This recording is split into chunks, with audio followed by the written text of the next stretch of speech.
L'Université d'été des jeunes francophones 2019 a eu lieu du 11 au 17 juillet dans l'Université de langue et d'études internationales ULIS, relevant de l'Université nationale de Hanoï, avec le soutien de l'Agence universitaire de la francophonie AUF.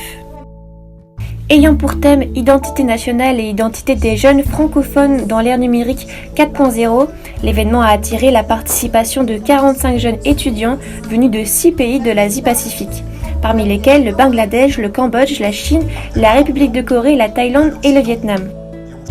Avant de se rendre sur le terrain, les étudiants francophones ont échangé avec les experts sur les diversités et les identités culturelles. Cette année, nous en organisons une à Séoul, une à Shanghai, une à Luang Prabang, une à l'université de Rangsit en Thaïlande et une bien sûr à l'ULIS ici à Hanoï. Ces universités d'été sont des occasions extrêmement importantes pour les étudiants francophones de cette région de se retrouver, d'échanger, de dialoguer. C'est la première fois que l'Université de langue et d'études internationales organise l'université d'été. Nous vivons dans une société d'intégration. Les gens comprennent de mieux en mieux le monde qui les entoure. Dans ce contexte, il est important de renforcer les échanges directs entre les étudiants des différents pays pour qu'ils connaissent mieux la culture de leur pays et celle du reste du monde, dont la culture de pays francophones.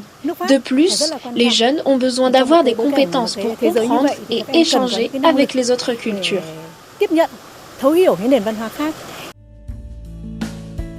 Durant une semaine, les jeunes francophones ont participé à de nombreuses activités autour du thème Identité nationale et identité des jeunes francophones dans l'ère de l'industrie 4.0. L'une des excursions de l'université d'été a été menée au musée d'ethnographie du Vietnam. Situé dans la rue Nguyen Van Huyen, à environ 8 km du centre-ville de Hanoï, le musée d'ethnographie du Vietnam est une destination attrayante pour les visiteurs nationaux et internationaux. Ce musée préserve non seulement les artefacts culturels des 54 ethnies du Vietnam, mais aussi des objets concernant des ethnies d'Asie du Sud-Est et d'autres pays. À l'exposition du musée en plein air, les jeunes francophones ont eu l'occasion d'admirer l'architecture unique des ethnies du Vietnam, comme la maison des Cham, la maison longue des Hédé, la maison funéraire des Arai et la maison communautaire des Bana.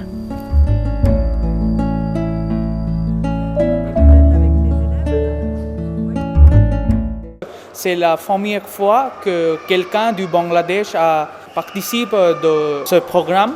Alors, je viens ici pour partager ma culture avec d'autres personnes de différentes cultures et aussi j'aime bien apprendre les choses d'autres cultures. L'université d'été a laissé de nombreuses impressions chez les jeunes. Bien qu'ils viennent de nationalités différentes, ils ont eu une semaine intéressante pour découvrir la culture vietnamienne, la culture des pays membres de la francophonie et partager les expériences de vie via la langue française. Rendez-vous à l'université d'été prochaine avec de nouvelles activités et un nouveau thème.